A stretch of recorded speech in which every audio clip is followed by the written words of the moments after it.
ဒီကောင်တော့ကိုစားရိုစပြီးတော့မှ present စလို့တာ Yamaha ကုန်နေမယ်1960ပြည့်ခုနှစ်မှာစပြီးတော့မှ Yamaha DT that track နော်ဒီရဲ့ track တွေထဲမှာမောင်းဖို့အတွက်ပေါ့နော်ဒီလိုလမ်းမရွေးပဲနဲ့ခုခေတ်မှာခစ်စားနေတဲ့ Avenger တွေလို့ပေါ့နော်အဲ့ခေတ်ကဒီလိုဘိန်းလိုမျိုး Avenger ဆိုတာလည်းမရှိဘူးလေနော်အဲ့တော့ကျတော့ဒီလိုလမ်းမရွေးတဲ့ဘိန်းလိုမျိုးကိုစီးဖို့အတွက်ကိုဒီကောင်နဲ့ that trade ဒီကောင်လေးကိုမှ D ရဲ့ T ရဲ့ဟိုမှာဒီဆိုတာ drive bike ကိုပြောတယ် drive ကိုပြောတယ် trap teacher trap အဲ့ဒါ DT လို့ခေါ်ရခြင်းဖြစ်ပါတယ်ဟုတ်ပြီနော်ဒီကောင်တော့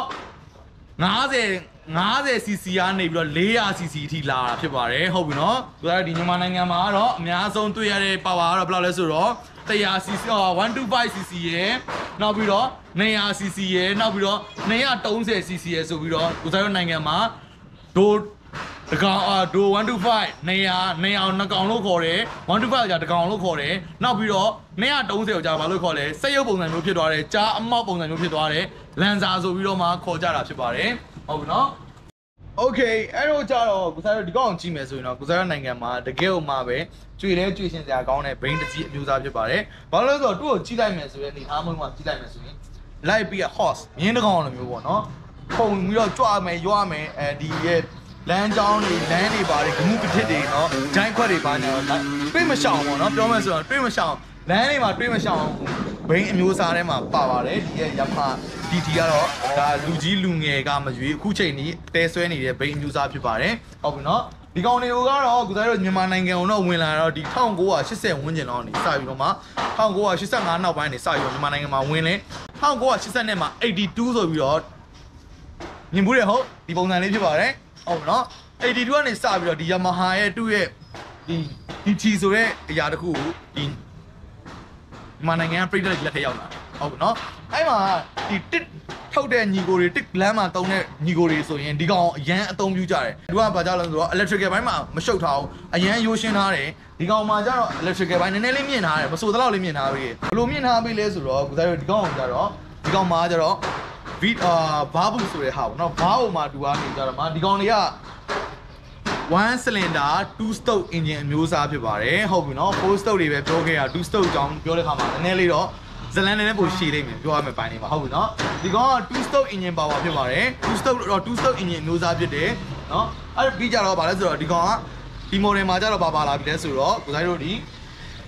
သူရဲ့ exhaust valve ပေါ့နော်ဒီများရဲ့ဒီမှာခေါ်တော့ဘာဘူးခေါ်တာဗောနော်ကိုစားနိုင်ငံဒီမှာခေါ်တော့ဘာဘူးဟုတ်ပြီနော်ဒီကောင်ရဲ့ရှေ့မှာပါရီရဲ့ဂျန်တဂျန်ရှိတယ်အဲ့ကောင်ကဘာလဲဆိုတော့ YBR လေးဖြစ်ပါတယ်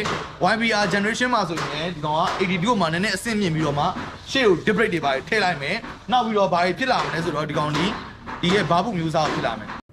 Okay ဒီနေ့မှာဆိုရင်တော့ဒါ Yamaha YBVS ပေါ့နော် YBVS လို့ပြောလိုက်ပြီဆိုကြတာဘာလဲဆိုတော့မြန်မာနိုင်ငံမှာအများစုတည်တာပါလေဘာဘူးခေါ်တယ်နောက်ပြီးတော့ဘာစီလို့လည်းခေါ်ကြတယ်ပေါ့နော်ဘာဆိုတာဒီကောင်ဒီရဲ့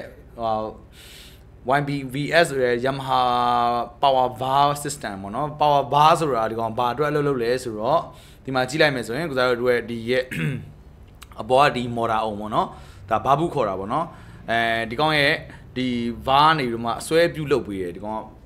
exhaust ငွေတွေကိုအပြင်ပြေဝလောင်ကျွမ်းပြီးတာအငွေတွေကိုအပြင်ထုတ်ပေးပဲအမှန်တော့ဟိုဘယ်လိုပြောမလဲလူလိုပဲအတက်ရှူလိုက်ရဲ့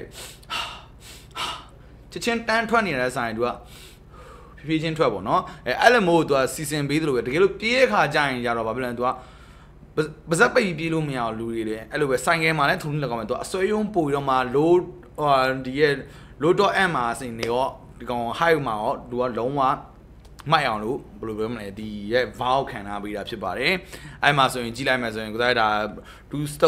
2 stroke cylinder ဟိုမှာဒီရဲ့ valve နှစ်ချောင်း valve ပါတာဗောနော်ဒါ2 cylinder နဲ့လာတဲ့ဟာရှိရဒါ1 cylinder နဲ့ပဲပြောပါမယ်ဒီရဲ့ Yamaha တဲ့မှာ engine ကြည့်လိုက်မယ်ဆိုရင်သူက piston အတက်ဆင်းရှိရသူရဲ့ piston အတက်ဆင်းဒီမီခိုးထွက်တဲ့အပေါက်နားလေးမှာကြည့်လိုက်မယ်ဆိုရင်တော့ဒီလိုဒီဘားလေးပါမနော်ဒီဘားလေးကဘယ်မှာဝင်လဲဆိုတော့ဒီမှာကြည့်လိုက်မယ်ဆိုရင်ကိုစားဒီရဲ့ slip ဘေးနားမှာဒီလို bar slide လို့ခေါ်တာအဲ့ကောင်လေးကြတော့သူကအဲ့ကောင်လေးကဒီရဲ့ low RPM မနော် engine တအားမတင်တဲ့အချိန်မှာဆိုရင်သူကနည်းနည်းလေးပဲဖွင့်ထားပေးတယ်ဒီ engine အရန်တင်ပြီဆိုမှ RPM မြင့်လာပြီဆိုမှတိုင်းသူကဘာဘူးကိုဖွင့်ပေးတာပေါ့နော်ဒီရဲ့ အိတ်စောငွေတွေအကုန်အပြင်ကန်ထောင်းတော့အကုန်လုံးအပြေးွားအိတ်စောပေါက်အကုန်ဖွင့်ပေးလိုက်တော့မဟုတ်ဒီကောင်ဖြည်းဖြည်းလေးပဲထွက်ခိုင်းတာပေါ့နော်အဲ့လိုလေးရှိရပေါ့နော်အဲ့ကြတော့ဒီကောင်ကဘာဖြစ်လဲဆိုတော့ Yamaha DD တွေကဘာကြောင့်အစွဲယုံမိုက်တာလဲအစွဲယုံကျန်းတာလဲဆိုတာကိုဒါလေးကိုကြည့်ချင်အပြင်ကိုစားတို့သိနိုင်ပါတယ်ဟုတ်ပြီနော်ဒီကောင်က Yamaha ဘာအလုပ်လုပ်ပုံလဲကိုစားဗီဒီယိုလေးနဲ့ထပ်ပြပေးပါမယ်Okay ဒီမှာကြည့်လိုက်မယ်ဆိုရင် 1PVS ပေါ့နော်ဒီရဲ့ Yamaha power bar system ပေါ့နော်ဒါကတော့သူက model အမြင့်ကဟာကိုပြတာ model နှိပ်မှာလည်းအလုပ်လုပ်ဖို့ချင်းကတော့အတူတူပါပဲဟုတ်ပြီနော်ဒီမှာကြည့်လိုက်မယ်ဆိုရင်တော့ကိုစားတို့Yamaha 2 stroke engine ပေါ့နော်သူကဒီရဲ့ piston အတက်ဆင်းလုပ်တယ်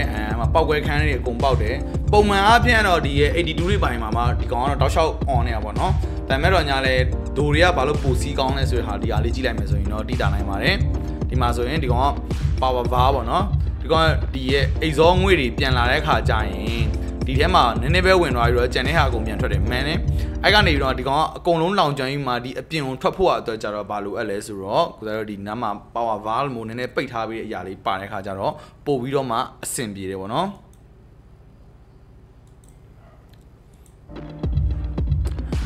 โอเคဒီမှာဆိုရင်သူကဒီရဲ့ဥစားတွေ 1PVS ပေါ့နော်ဒီရဲ့ power bar system ထည့်လိုက်ပြီဆိုတဲ့အခါကျရင်သူကနေကြပါတော့ဘာလို့လုပ်ပြီးလဲဆိုတော့ဒီချာလေးကြည့်လိုက်အောင်ဒီမှာနော်သူကတော့ဒါ model အမြင့်ပိန်းပေါ့နော်ဒါ piston တော့ထောက်တာမဟုတ်တော့သူက section ဖြတ်ထားပေးလို့တာသူကဒီပုံစံကြည့်လို့ရတာပေါ့နော်အဲ့မှာဆိုရင်သူကဒီမှာကြည့်လိုက်တော့ okay အဲ့လိုအပေါက်ဝလေးပါအဲ့နှာခေါင်းပေါက်လေးကနေပြီးတော့မှသူကဒီမှာဘားလေးပိတ်ဖွင့်လုပ်ထားပေးရအဲ့မှာထွက်တဲ့ပေါက်နည်းနည်းကျင်းပေးလိုက်တယ်ဟိုအဖြစ်ပေါက်အကုန်ဖွင့်ပေးလိုက်တယ်ပေါ့နော်ဒါကတော့ဘေးကနေ section နဲ့ပြထားပေးလို့တာတော့ထောက်တယ်ထင်ရတာဒီမှာ slow timing ပေါ့နော်ဖြည်းဖြည်းလေးမောင်းလိုက်ချင်မှာသူက RPM ပိတ်ထားပေးတယ်တကယ်လို့ကိုကနေတော့မှ lever ပဲဇွတ်ဖြဲ RPM တက်လာပြီးခါကျရင်မဖြစ်လဲဆိုတော့ဒီကောင်နေ tweak ဖွင့်ပေးလိုက်တာပေါ့နော် high RPM ရောက်တဲ့ခါကျရင်သူကလုံးဝလေထွက်ပေါက်ကိုပြေးတဲ့အချိန်မှာလူလူပဲပြေးတဲ့အချိန်မှာဆိုရင်လုံးဝဘာအောင်ကုန်ဖွင့်ထားပြီးတော့ဟောဟဲမဖြစ်တော့ဘူးအဲ့လိုလေကောင်းကောင်းပို့ရှူလို့ရတယ်ပြန်ဝင်လို့ရတယ်ပြန်ထုတ်လို့ရဆိုရင်အနေထားမျိုးမှာကြတော့ပို့ပြီးတော့မှကောင်းတာဖြစ်ပါတယ်ဟုတ်ပြီနော်ဒါကတော့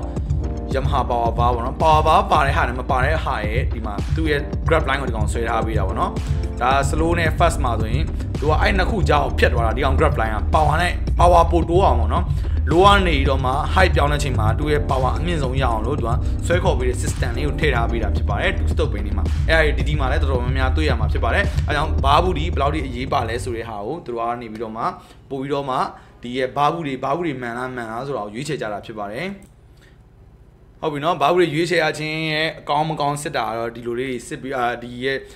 ပခက်လေမလေလေးတွေဆက်နိုးတဲ့ခါမှာတစ်ချက်ဂျွီလေတာရှိတယ်လုံးဝမလေတာရှိတယ်ဒါကတော့ဘိန်းအမျိုးအစားမော်တယ်ထုတ်လုပ်တဲ့နိုင်ငံမှာမူတည်ပြီးမှကွဲသွားတယ်ဒါပေမဲ့တော်တော်များဒီ 1PVS ရဲ့အလုပ်လုပ်ပုံလေးနားလည်ပြီလို့မျှော်လင့်ပါတယ်နောက်ပြီးတော့ဒီကောင်ကဒီ bar slide လေးတွေကိုဒါသူကအမြဲတမ်းတက်မှတ်ထားတဲ့ကီလိုပေါ့နော်သူကတော့ပုံမှန်အပြင်ကီလို2000-3000 စီးပြီးရင်သူကအဲ့ bar slide တွေဖြုတ်တန်းရှင်းလုပ်ပေးရတော့ဘာလို့လဲဆိုတော့